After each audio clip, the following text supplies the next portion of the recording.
Yo, yo, yo, what it do? It's your boy, Yo the Poet. Flat out, what's up everybody? It's your girl Princess Jasmine. It's your boy Lex. And I'm me for you. Today's discussion is on self-reflection.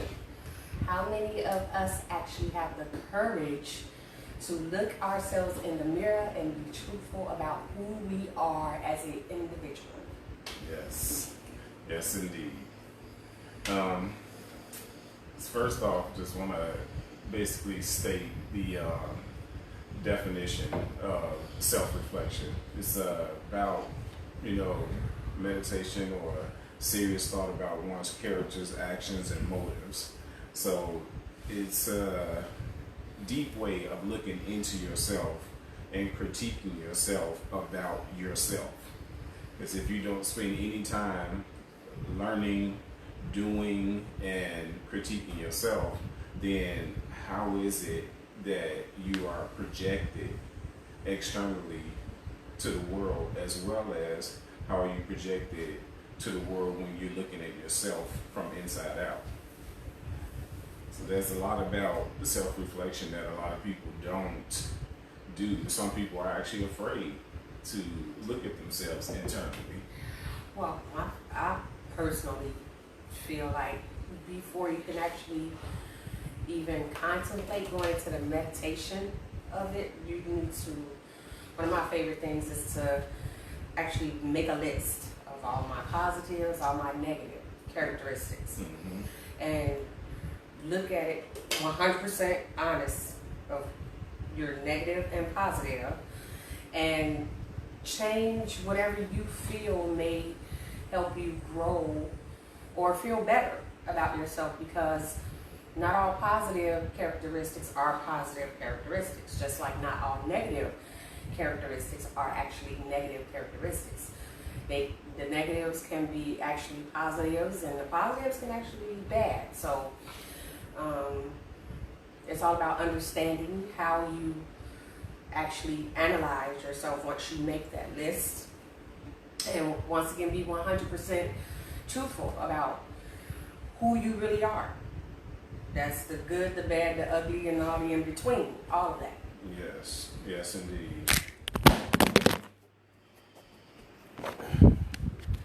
Thank you so much, Purpose, for that. We very appreciate you liking our show and loving our show and actually being a part of it. We definitely appreciate that. Okay. Let's talk about our technical difficulties.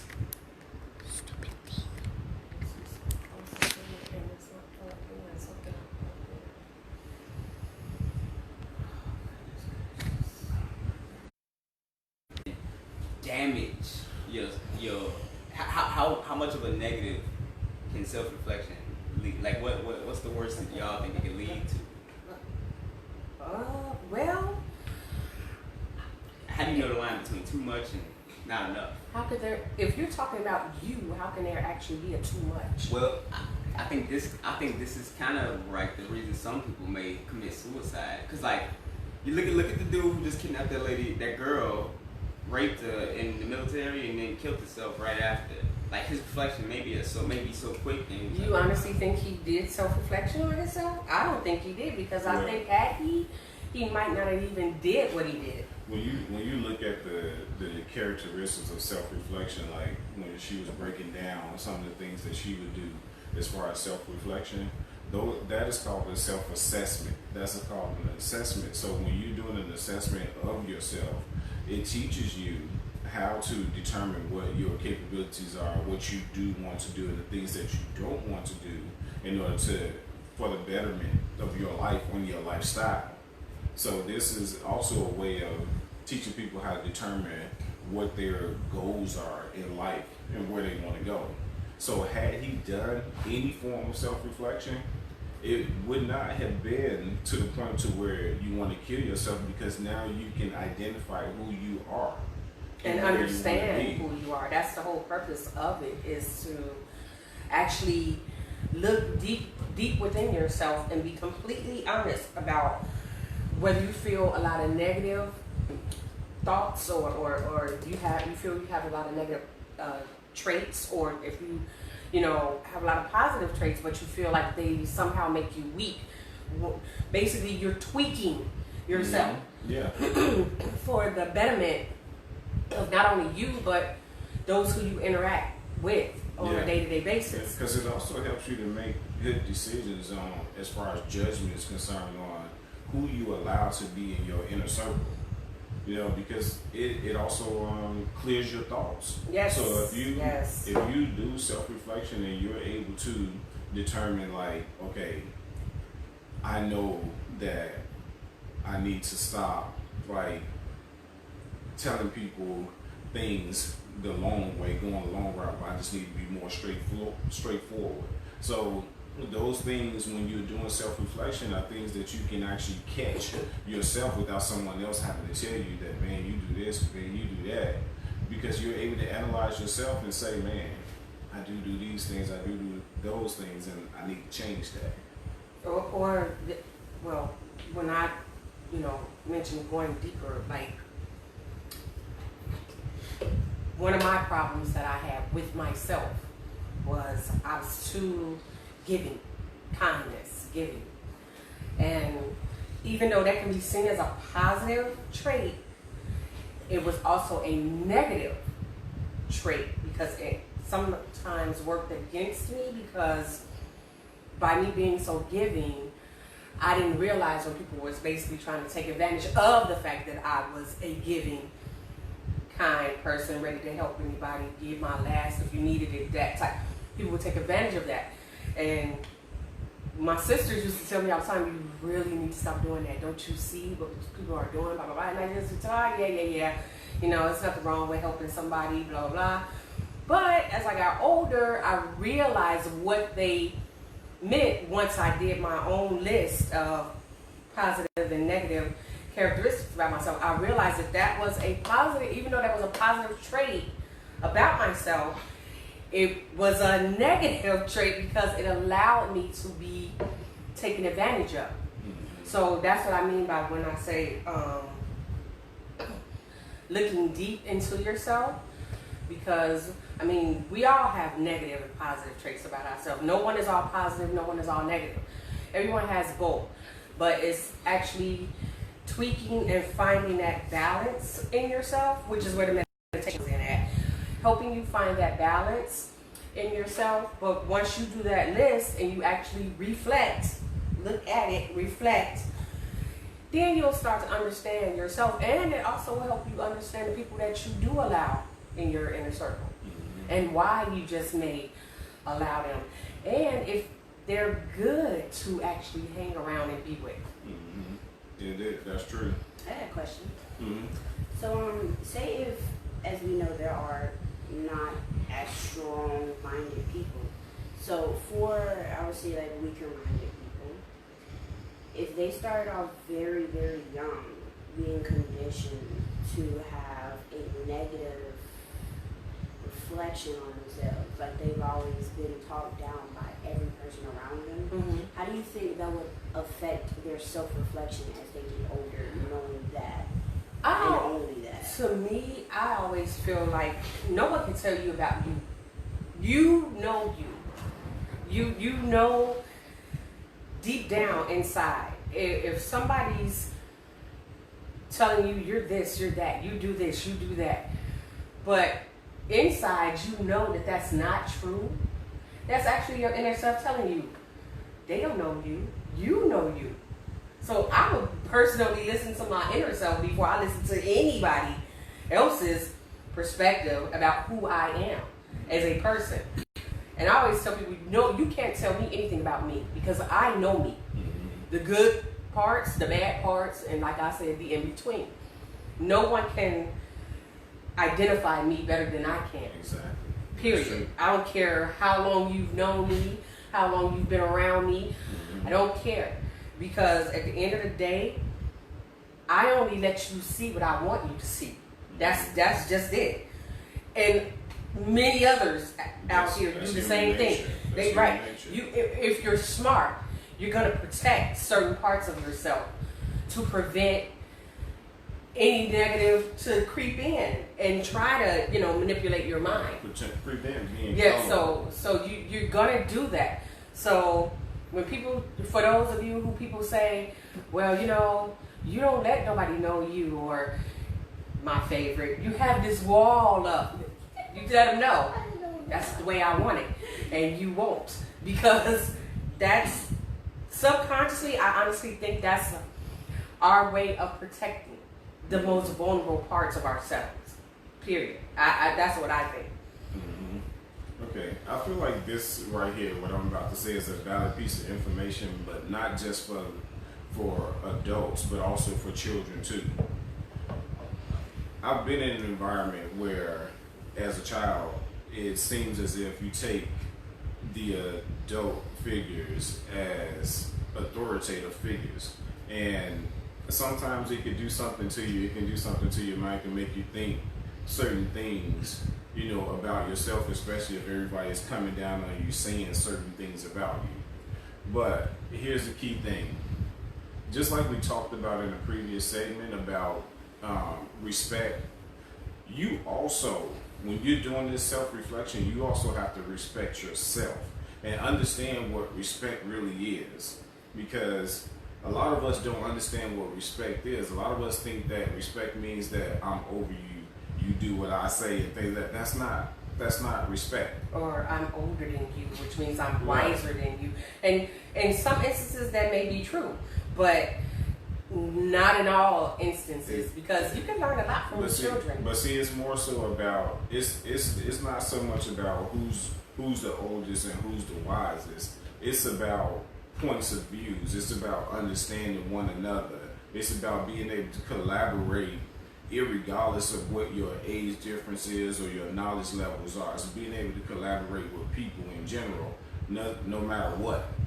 But the thing the point that I'm getting to is, you cannot, under any circumstances, not learn about self-reflection and then start to practice self-reflection. And as a parent or a guardian or someone that's more mature, we need to stress this to our youth, because the youth has no reason to feel inferior to you when it should be a mutual bond or a mutual respect or certain levels of communication that should always be a part of the relationship, no matter if you are parents, the guardians, the teachers, the doctors, the lawyers, just whomever you come in contact with.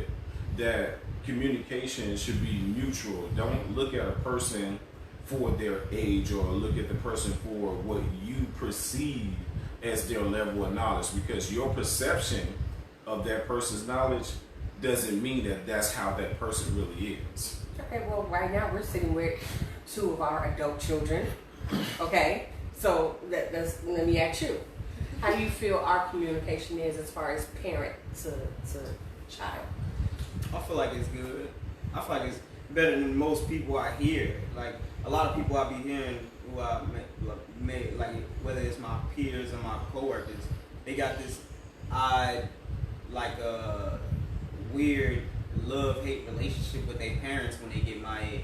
And it's like whether whatever happened led up to them leaving the house or whatever it is, it was always something that they feel the parents didn't do communication-wise, or that they weren't heard in some way or form that led them to not feeling, you know, how I feel about my parents. Right. But I kind of see where it is. I kind of see a little bit to where, like, there's a difference in, like, southern households and northern households. Like, a lot of the northern households, I feel, in my personal opinion, were more open in conversation. But in the South, if you go out of a certain bubble, like question-wise, right, they immediately turn conservative and they get back in. They try to get you back in line. Whether it's that whole stay in your child's place, whether it's a change in religious preference or political. FYI, I hate that phrase, "stay in a child's place." Yeah. Again, where's the place? I'm trying to still understand that. Whoever came up with that, you suck. So let's ask another younger adult. Yes. How do you feel the communication between you and I as a parent and? Okay, I want to put it this way. I don't have to sneak out the house. I don't have to sneak around. I don't have to hide things. I don't have to be a little sneaky, manipulative child or a sneaky, manipulative person in general. Therefore, that says it all. I obviously have a good relationship with my parent.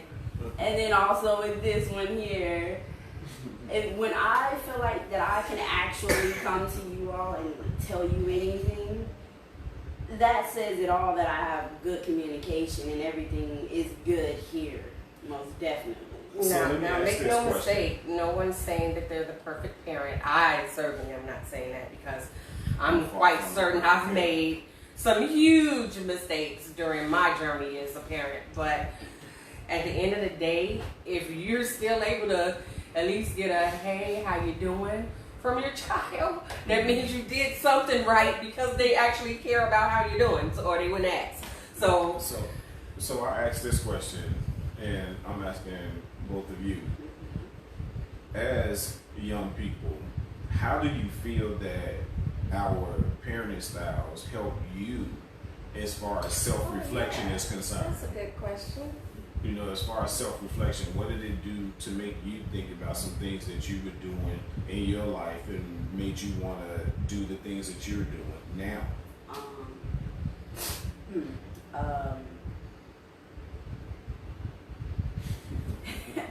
It's a really good question. You need a little bit to think about that. Seems I do. You want to answer it? No, I think. Can you say the question one more time? I think I got it. Like, what are some of the things that, based on our parenting styles, what are some of the things that, as parents, that we have helped you to mentally think about what you want to do and how you are doing things in your life right now? So I think the most important, at least if I had to rank them from 1 to 3, like 3 big things that helped me, is I like being I was taught to be open-minded, so I always like to listen to everybody's opinion. Even if you seem dumb for a second in my eyes, I try to forget everything I know for the time frame I can hold and just listen and try to zone in on what they talk about. A lot of people, I was taught that when I was little though, like, because I never knew anything outside of certain fields. Like if I go to my grandparents' house and it was all religion, I wouldn't ask them about non-religious things.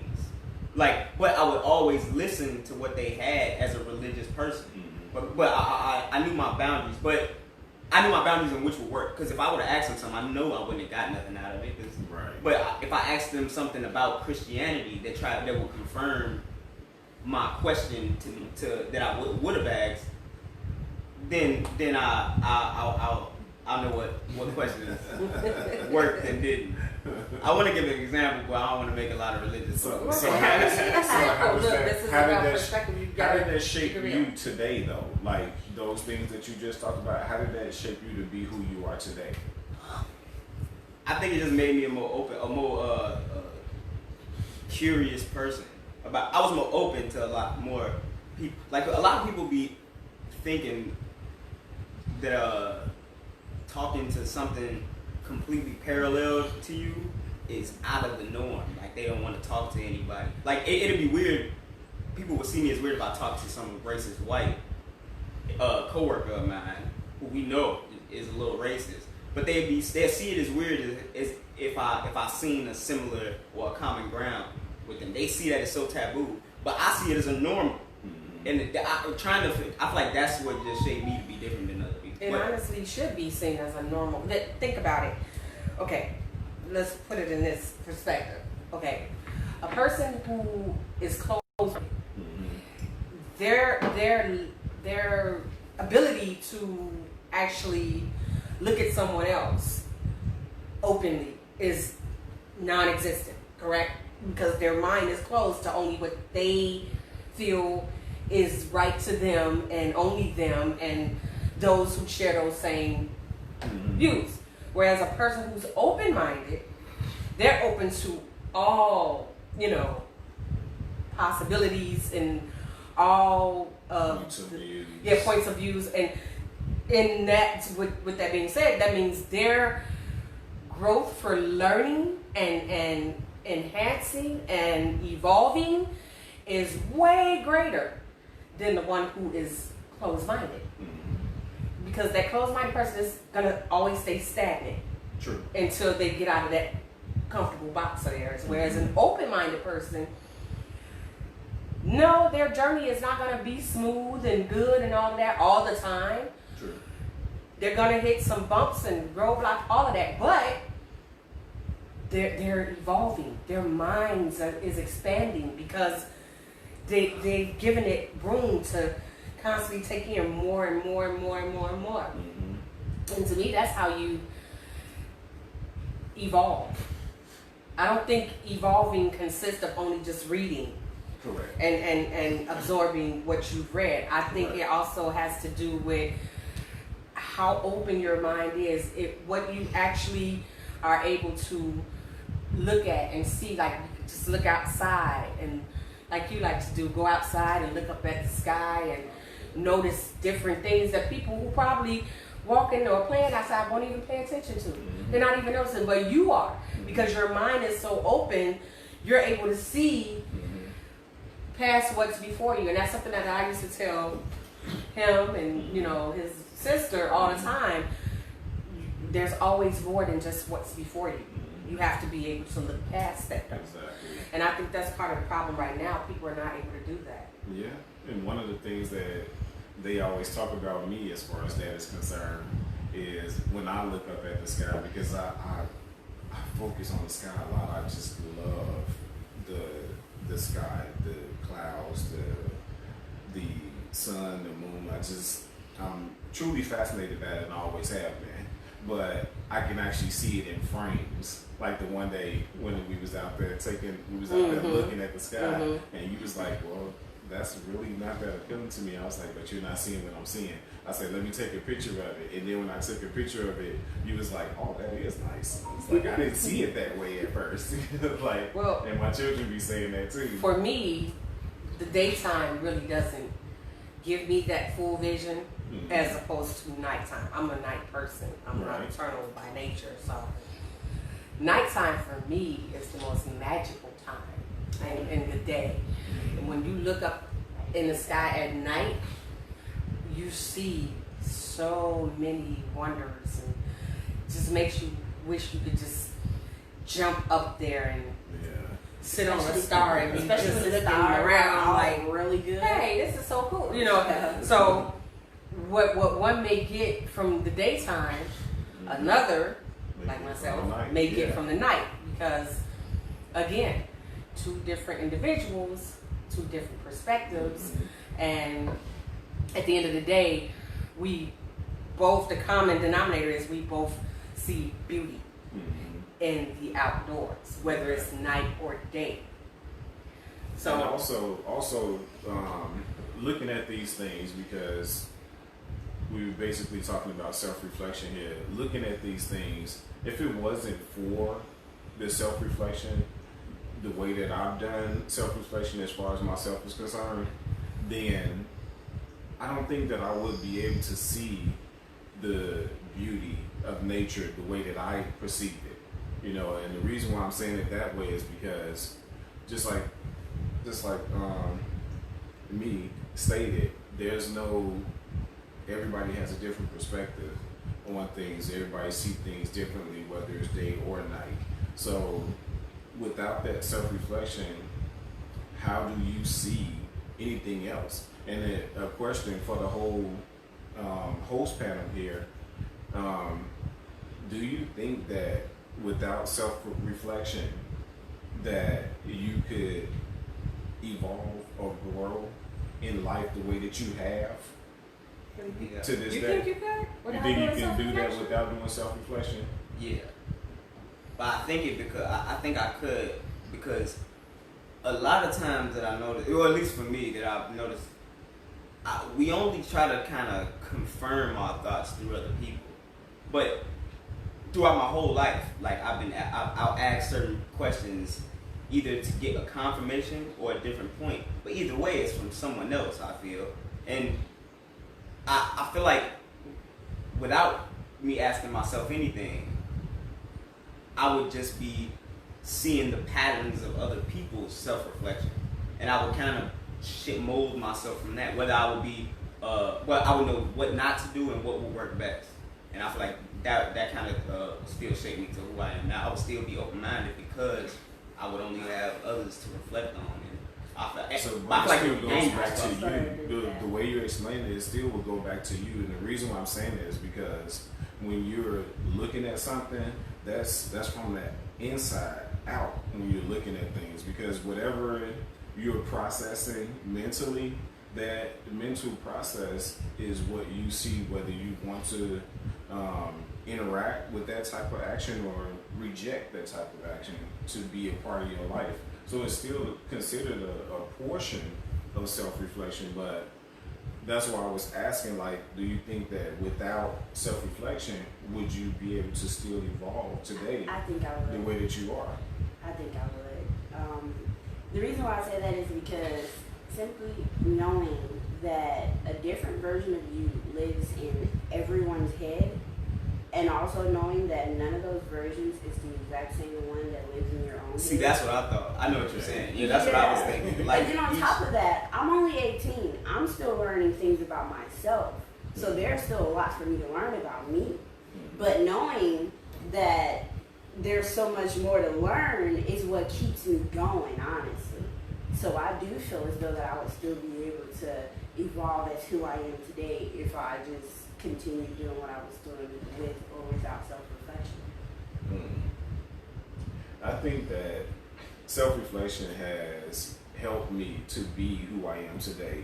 And the reason why I say that is because if I can't identify with who I am or know who I am, know what I am, know my capabilities, and know what I'm not capable of doing, then I wouldn't accept anything that comes my way, because I'm a type of person that's not stereotypical, but I'm critical, and I'm very critical. So when information is coming my way, I don't accept it at face value as to what it is. I have to actually find out, is this true? Is this not true? What am I willing to adopt into my way of thinking or into my lifestyle, and what am I not willing to? So I think that self-reflection played an important part as to who I am today because of that.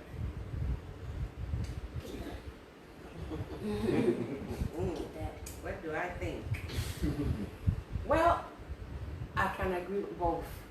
And the reason I say that is because, yes, at a certain point, you don't even consider self-reflection because you don't find it necessary. I didn't. As I grew up, I didn't. Did I often wonder about myself? Oh, yeah. If you don't question yourself and question, well, is that who I am? If you don't actually ask yourself that question, I find there's something wrong with that. But that's just me. But as you get older and you start to, the more people you interact with and you don't like what you see from others or your surroundings, and you begin to think to yourself, okay, what kind of person do I have to be to even put myself amongst these people, and consider them my acquaintance, my friend, or whoever. That's when you really start to want to reflect on who you are as a person. So eventually you get to that point in your life where self-reflection is actually needed. It's actually needed, because if you find yourself being put in all these crazy situations or predicaments and you can't figure out why does this keep happening? Why do I keep finding myself in this situation? What is it about me that attracts these type of people or these situations? Yes. That's why I say self-reflection is needed, because you need to look back at yourself and find out who are you? Who is your true self? That you know, keep getting into these situations or attracting these certain people. What is about you that does that? Right.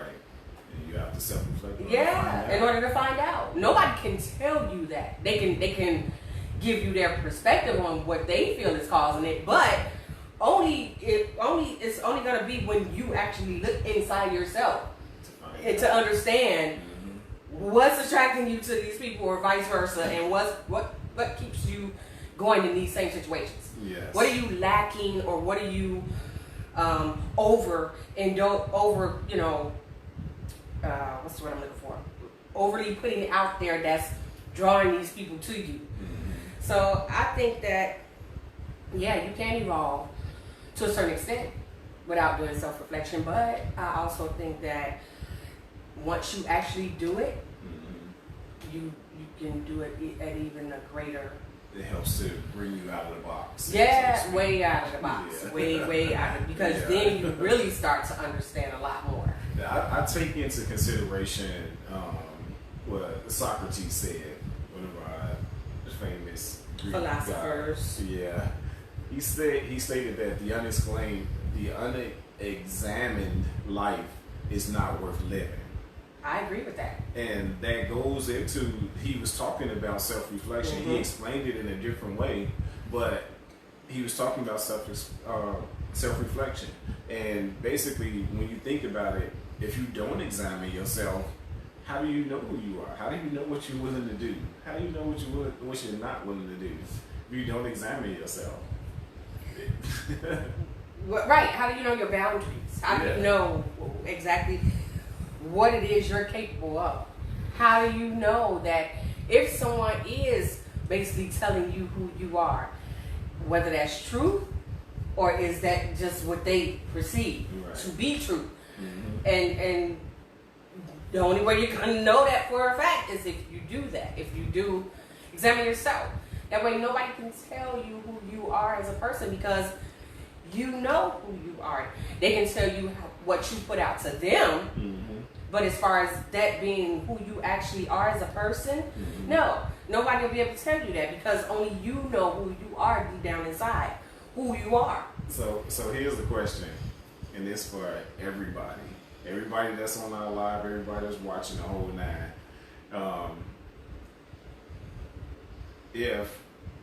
If you never examined yourself, then how do you know who you are without self-examination? How can you break it down to anybody who you are if you don't know who you are? How can you do it? That's the question. I mean, because a lot of people feel that they have answers to a lot of things or a lot of questions when you're asking them a question. So if someone can literally explain to me how that's possible, then I'm listening. I'm all ears. You know what I'm saying? If you've never done self-examination, then how do you know who you are? my guy, what? Right, no, but like they say, Wait. how can you know what makes you tick if you've never figured out what makes you tick? How can you Learn. say I'm this type of person, Right. and you don't even know No, who if you that's are? for sure, right? Okay, what you do is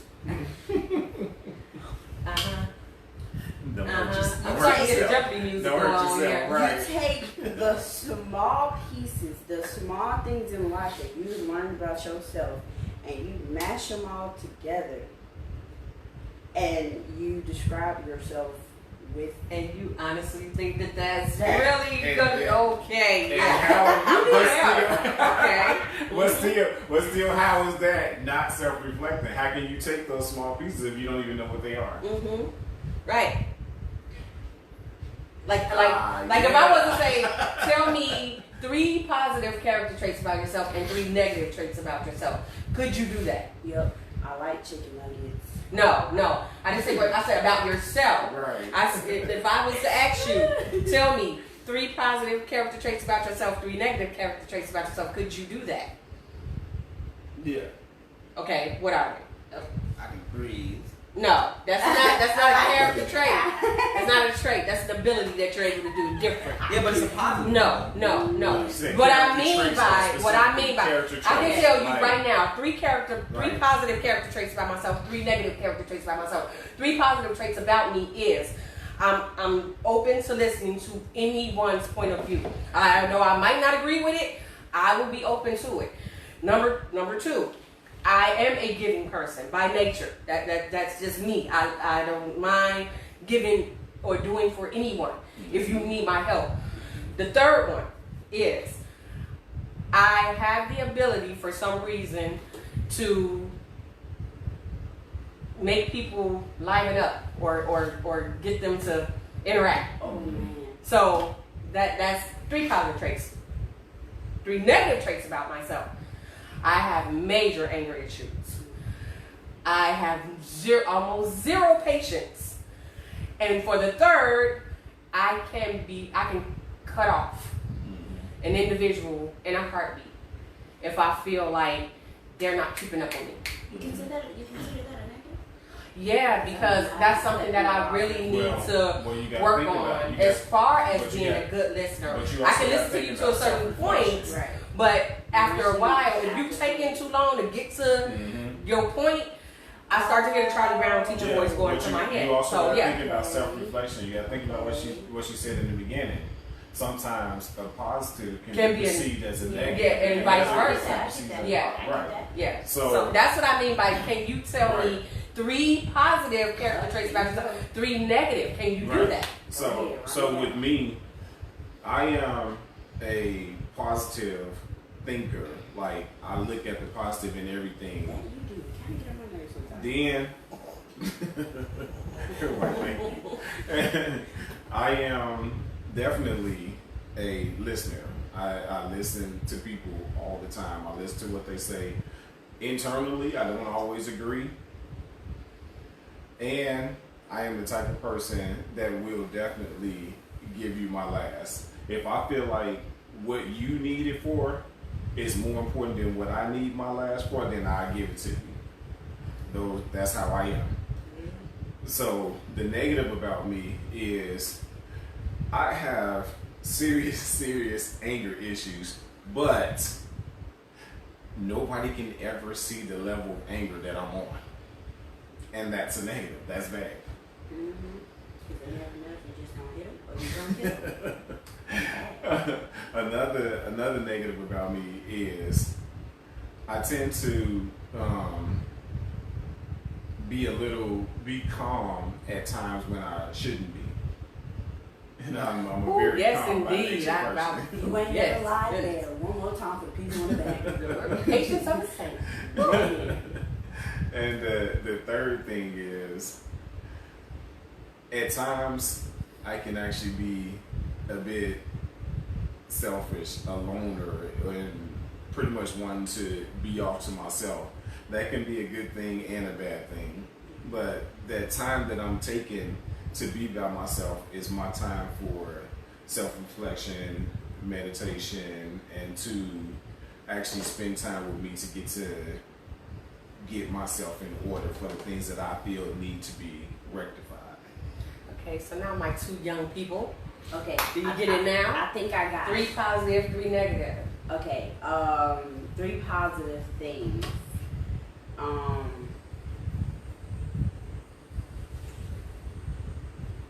I do have patience.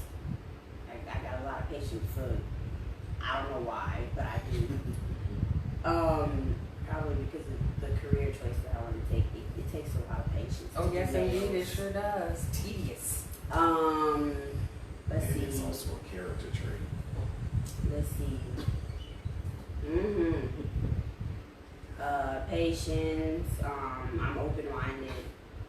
Like, I will listen to any and everybody. I'm very caring to, like, anybody, no matter who you are. If you're telling me something, I can instantly turn on. Empathy. Yeah. Basically. You're Yeah. empathy. Okay, and 3 negatives.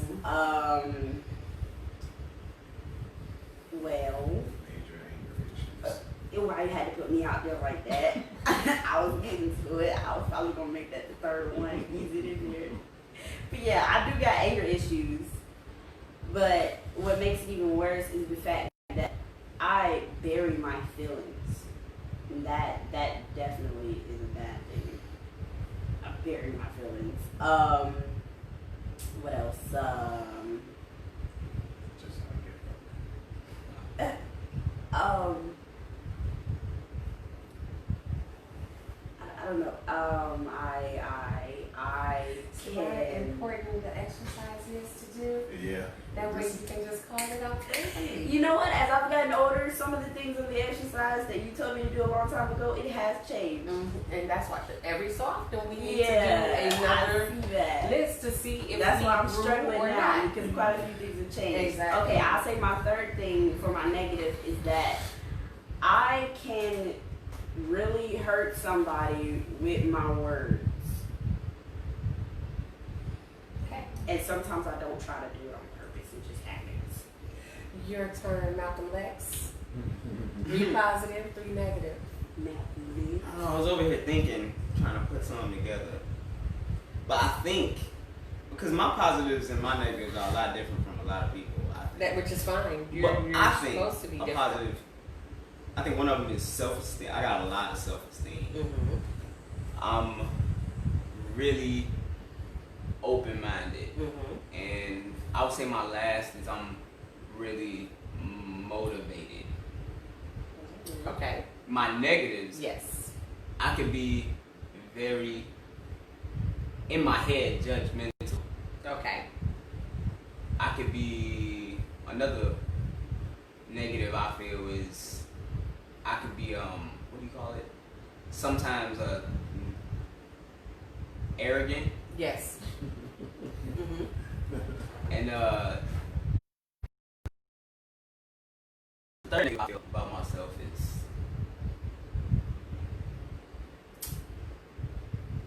Attention span sucks. I don't think it's my attention span though. I You're think, not around. You're not. Saying what we're saying. see, but this is what I was talking about. I don't see certain stuff as a Well, negative. of course you don't, honey. My attention span, I feel, works perfect with how my patience is for people. Mhm. Like if you're I think that's my third. Again, the but patience. you see what I don't got mean enough. by I'm speaking on what you show. You understand? Although that's most likely not who you are in the inside, but because that's what I see, I'm telling you, your attention span sucks, But like you just said, to you, Good morning, China. your attention span is, Thanks on for point. joining the show. That's what I mean by your negatives can be actually positives and vice versa. Your positives can be negatives. Right. Is what I mean by that. So that's why it's important for us to understand who we are in the inside. Yes. That way, no one can throw that at you like how I just did him. Right. With his attention to him, I'm not saying to him, which that's only to you because it's not true. That's not what I'm saying. I'm saying because in the inside, your feelings in the inside is 100% genuine. Yeah. Correct? I get that, Mhm. yeah. That's right? Yeah. Correct? Nobody, only you know how you feel in the Right. inside. Nobody Right. can tell you this. Exactly. Okay, so that's why it's important to do the whole self-reflective thing. So no one will be able to tell you, you are this, you are that, Yeah. yada, yada, yada. You 'Cause can just stand there and look at them like, okay, if that's what you see. At the end of the day, Mhm. I know who I am as a person. So really, which makes it hard for anyone's words to hurt you. Right. You get what I'm But saying? it goes back to like one of the points that I had put down was it also helps you to respond more effectively with the understanding of your consequences of your words and your actions. I only feel if they're worthy of that because I feel like if you're gonna try to tell me about who I am, No. only if I deem you worthy will No. I actually break down to you who I am. Respond to self. Well, like when you're talking, most of us we listen to what we're saying, so we can actually like if I said something and you looking at a person's reaction, they may not have said a word about how you made them feel, but you're looking at their reaction and you like saying to yourself like, damn, did I really need to say that? Like, you know what I'm saying? So it helps you respond more effectively and make you understand how your actions and your consequences are towards other people when you do self-reflection, that is. But that's why I said that only if I deem you worthy of that. Right. I Because get that. some because people, sometimes when it's I'm warranted. when I have a sharp tongue, as they like to call it, I mean for that to happen. Mm-hmm. I mean for my words to make you feel exactly how they're making you But feel. see, that's different when you mean it versus when you say it and you be like, dang, this person didn't really deserve that. That's different. Well, You see yeah, what I I'm mean, saying? because it's been instances where I've said something and I and that person didn't deserve it, and I will immediately catch that and be like, you know what? Or they'll bring it to my attention. Mm-hmm. My daughter does that. Heaven all the time to me. She is quick to tell me, But I'm glad she does that because not all the time do I catch that. Mm-hmm. I don't. Not all the time am I even aware that I'm doing it. Exactly. That's And- understandable though. Like when you're mad, you don't know. Yeah, Like, or not. you're not on the same level. For me, when I'm passionate about how I feel on something, Mm-hmm. I have a tendency to only focus on that passion of how I feel. Right. And that's again a part of self-reflection that I need to work on. Yeah, because when I'm passionate about something, I have a tendency to sound very what's the word I'm looking for? I have a tendency to sound or come off as very aggressive, and I can be, sound like I'm demeaning another person's point of view, and that's not my intention Right. to do that, but it's because I'm so passionate about it that takes over, how I may come off, my response, how it comes off. And like I say, my daughter is so quick to point that out to me that, hey, where's your soft emotions at? Do you have them? Like, do they exist? And she honestly said that to me, like, do they even exist? Like, and they do exist. It's just, growing up where I grew up, soft emotions was a weakness. So you tend to bury those and only have your hardline emotions at the forefront because that's what helps you survive. That's what gets you through the hard times and all of that. This also plays a part in kind of like something that Lexus mentioned, but in a different way. You becoming a product of your environment. So when you self-reflect and you understand before you even start to do the self-assessment, you understand where you came from. You understand what other people say you are. You understand how you see yourself. You know what I'm saying? Before the self-reflection even got started, you understand all these things. And then once you start to self-reflect and really be 100 with yourself about every single aspect, every single nook, cranny, everything it is about yourself, and you come out of it after you finish with your self-assessment and you're looking at the world a little bit different, because not only did some things become more clear, but other things become more questionable. Exactly. Like, you start to question whether you want to, like, you start to look for affirmation in other people. Like, you try to look, like, is he thinking like how I am, or she think similar to this, or if it is different, why is it? So you start, and then when you see on the degrees of success, when you see other people acting in a different body language or a different attitude, you start to wonder, is this is what I'm doing right?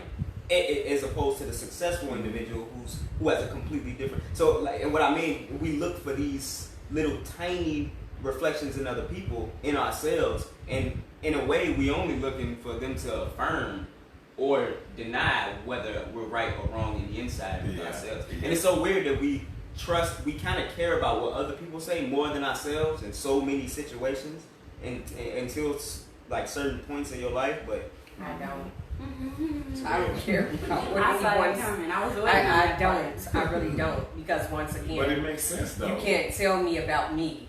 It's, I but- know me. Only But thing it's you not. can It's do not about them is- telling you about you. It's about what you see in that person. No, but I'm saying at the end of the day, I don't care what another person thinks of me. Is what I'm saying. I don't care. I don't. My livelihood doesn't depend on them. It doesn't. My livelihood depends on me. At the end of the day, it comes back to me. No one else. But it's basically, So- it's basically like the way the Lexus was explaining it. It's like this, like when you start to develop or grow a inner circle, you kind of like evaluate or analyze people, and you like, when they were talking, you be like, this person kind of sounds like me, or they kind of do certain things like me, and that's that internal confirmation that Right. okay, I'm That's the doing care. something, Yeah. In my eyes, I care. Well, I care if I can affirm. Really? Well, I don't. I I just do. look at it No, as it's wow. not- There's it's other not- people that it's not think what- like me. It's That's not all what I they're think. saying. It's not what they're saying about you. It's their conversation that you're I listening know, to. and that's what I just said. To me, when that happens, I'm like, wow, that person thinks like me. It's not that I care if they think like me. It's just saying, like, there are other people that exist that think like me. You know, not that I care, So- because at so the end of the day, it's- my thoughts are just that, my thoughts. it is kind of like it is kind of like what he said from the degrees of success, that it's internal confirmation that wow, it's not just me that Right. thinks like this. It's other people that think like this Right. too. Mhm. And that's the care I'm talking. Like I have to care. If I want to be successful, I'm going to look at how different successful people are than me. Mhm. But if I was to get critiqued by one of them, I would surely care about the stuff that they can see as reflection in me, in them. So Right. if Will Smith, like to say, I said I see a lot of myself in you, and told me that, Mhm. I would care. But if he said, I see you going down the wrong path, I would also care. And either way, my judgment about myself was only determined by his words. And to a degree I care, but not to the degree that I want to kill myself and I'm... Right, that's what I'm Seriously, saying. right, That's what I right, mean. right. It should never get to that point. That's what I mean when I say that. Like, I don't care enough for it I understand. to make me Right. feel that way. That's what I meant. Right. That's what I meant. See what I mean? Again, I came off as more aggressive, but that's not what I meant. You know, so it's like I don't care enough to where it would impact me Mhm. in a In a certain type of way. Right. I mean, yeah, granted, you're saying what you're saying. Mhm. What either I'm gonna take it to heart or I'm not. Right. But at the end of the day, even if I took it to heart, that's still not gonna make or break who I know I am Right. as a right. person. Right. And You know. self-reflection in that manner it's still very important that you not allow people to internally affect who you are. But you can, to me, you can only come to that conclusion to be that way if you know who you are. And you are 100% about who you are. But let me Don't say just this look too. at the positive stuff and say, at the end of the day, I'm a good Yes. person. Okay. Okay, to a degree, we all are good people. But at the same time, we have those negative characteristics too Mhm. that can be harmful to not just yourself but to those around you. So Yes. if you don't acknowledge them, how can you work on them and make yourself better inside? Right. It's when you bury the negative parts about yourself, that tends to eat away, I think, at your essence. Mm-hmm. And that's not good for anybody. Do we want to embrace our negative parts? Or who does? But is it a necessity? Yes, it is. Mm-hmm. It really is. So technically speaking, to add to what you're saying, in self-reflection, first off, self-reflection is not easy. Let's just put that out there, because I don't want anyone to ever think that when you're evaluating yourself, you're talking about yourself and you're basically trying to see who self really is. That's never going to be easy. Why? Because for one, some people are never even taught self-reflection in the first place.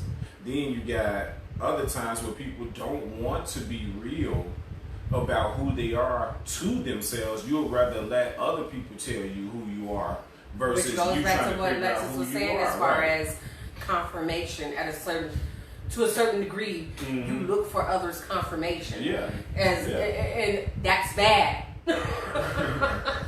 Well, to me, it's that's bad. It's a good and a bad because it depends. Like if you looking for someone to just directly tell you, that's bad. But if you listen to another person's conversation, they pretty much are confirming the way that you think and the way that you talk, then that's okay. Just don't allow that to restructure who you are if you're already going in the right It's kind direction. of like a double-edged sword. Yeah, so to it speak. is. So, It is. it's good and bad to it. Mm-hmm. So but- let me ask this: when you're looking at self-reflection, after you've done a self-reflection assessment, for those of you that have done it, do you look at the opposite sex differently, or does that even have any effect on you? What you mean? Like, by me being a female, do I look at the men different? Right, because now you've done your self-reflection, I do. and you see what your goods and your bads are to you, what you consider good and bad. And now when you go out here to the world, based on past experiences before you've done this, do you see men differently, and do you see females differently? Do you mean like as in like partner choice, or just like I walk outside and be Both, like, hey, I did both self-reflection. partner choice and Looking at that people who you person. choose to hold the conversation with. Oh, Both. well, no, not really. But as far as partner choice, I do see how a self-reflection with yourself can help you. Basically, what she was saying, Pick with like up people better- that you have in Yeah. your circle in general. I feel like that would definitely help you choosing a better partner for yourself once you learn who you really are, and you can learn what a person can bring that can complement what you have going on with yourself already. Mm-hmm. So I feel like in that aspect, yeah, but everything else, no. It boils down to the individual, honestly.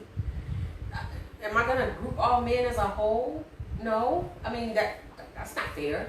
Women don't like that being done to them, so why do it to men? Mm-hmm. All men aren't dogs or assholes or just out for just self-preservation.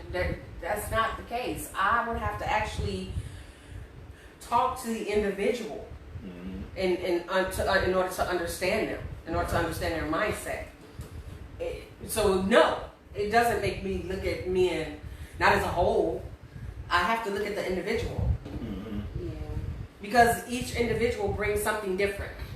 Even though you might have similar qualities, at the end of the day, there's always going to be something different. I don't care if you're twins, there's still going to be something different. Right. Similar qualities, but there's going to be something different. So I think it's just good to just go off the individual. In order, before you form your opinion, listen. Right. Right. Exactly. You know? And I think Like, for that's me, like that's you what said, changed. all races are racist for one reason. Right. They don't like somebody that's not their color. Mhm. That may not be the case. Some people may be racist for different reasons. Yeah.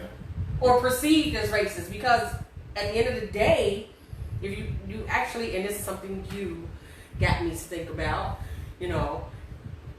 at the end of the day, can we really say that all races are racist? Or could it be that some of them are just people who fear what they don't know as far as another race? Right. Whereas if they actually sat down and talked to someone that they perceived was a threat to them, it might just be just that. And once they sit down and talk to them, a whole different outcome. Or if their actions were just based on what they were taught and Exactly. They So never stepped can we outside of honestly the just box. say that all racist people are racist because, you're not the same color? And can we really say that? right.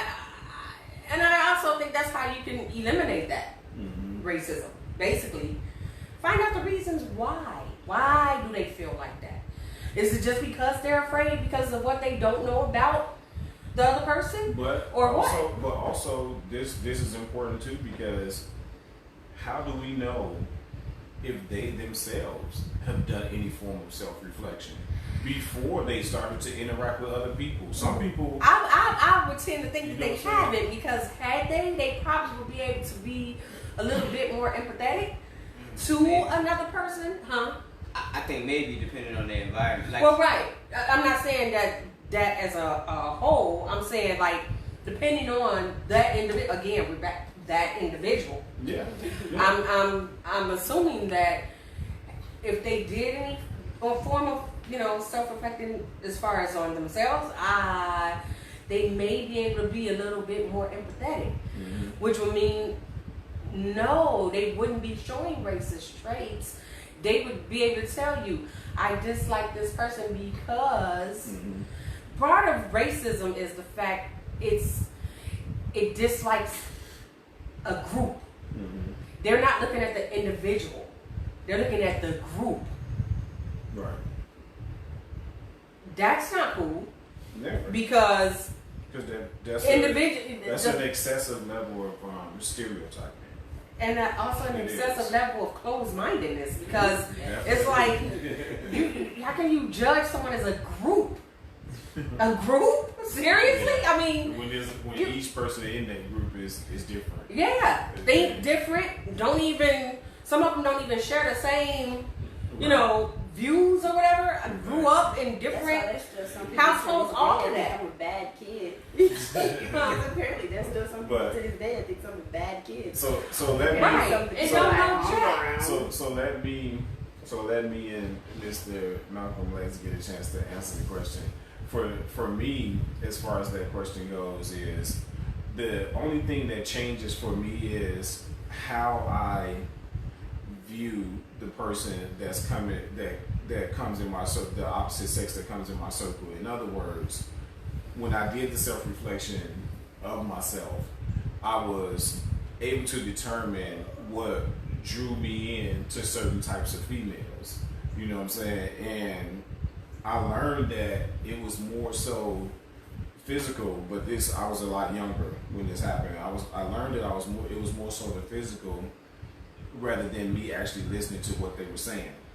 So once I started doing the self-reflection, I started to listen to them, and I didn't group them just because they were a female. I listened to what each and every female that I came in contact with had to actually say.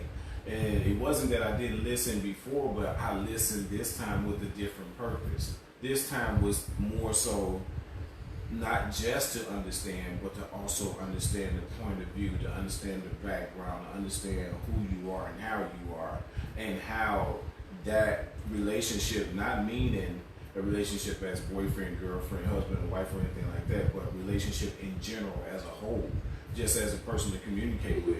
I learned how to view them differently and be more respectful of the females after I'd done the self-reflection. Now, I remember when I had you do the self-reflection, you did not want to.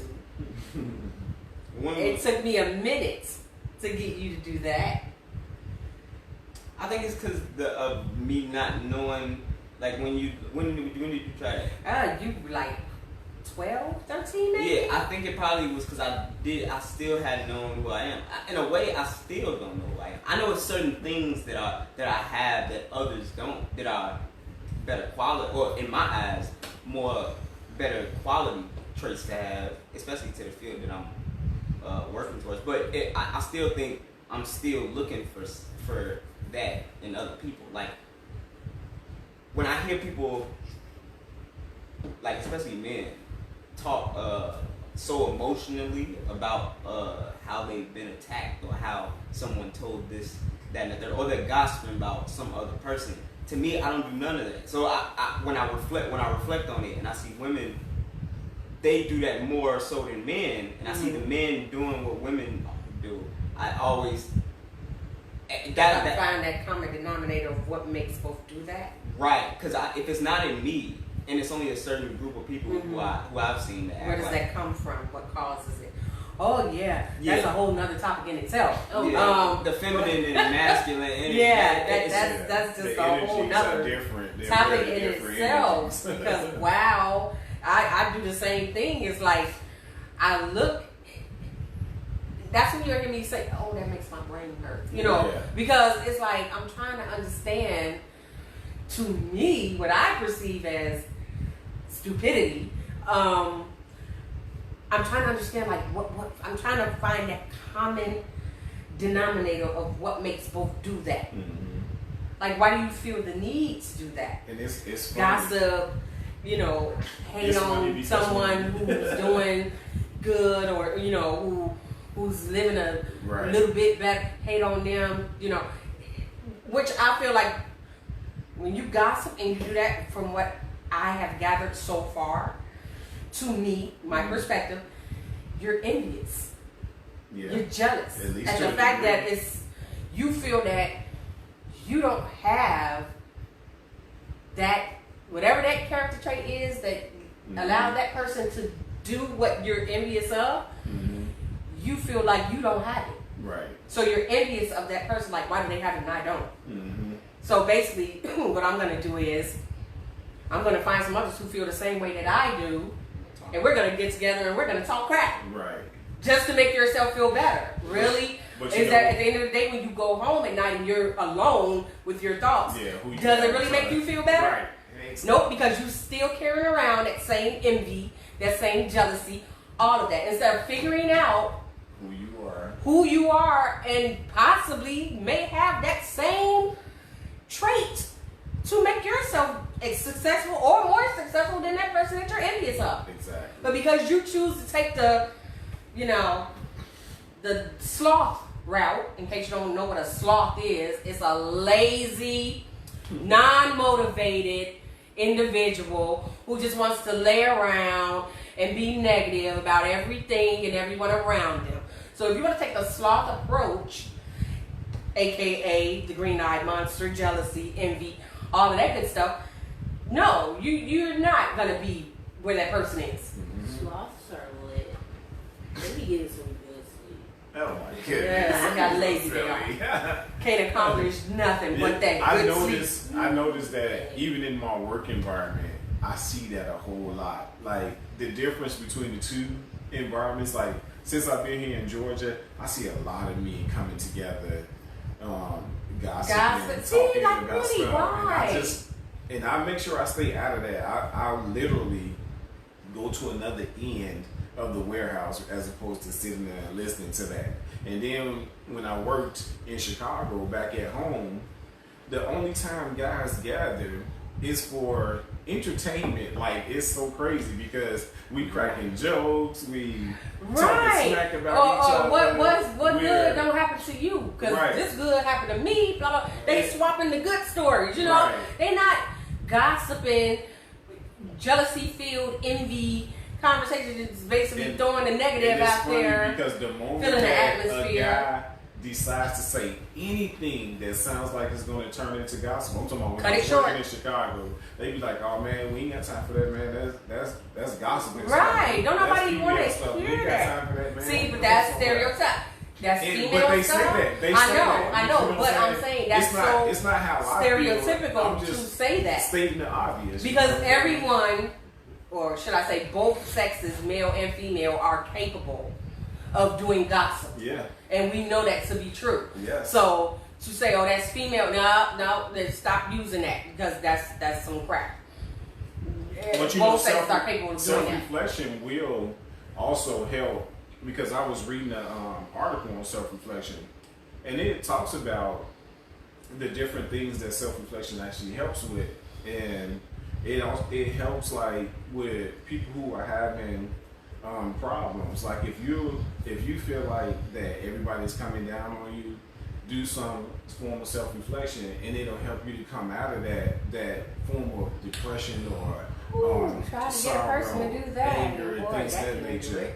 Like they even stated how scientists talked about how self-reflection actually helped the doctors, the psychologists, and things of that nature to help them to be able to help their patients to identify who they are, and it helps some of these people come to a better place in their lives even though they are mentally handicapped. You know, I just feel self-reflection like- is a good tool for a lot of things. I just feel like the human,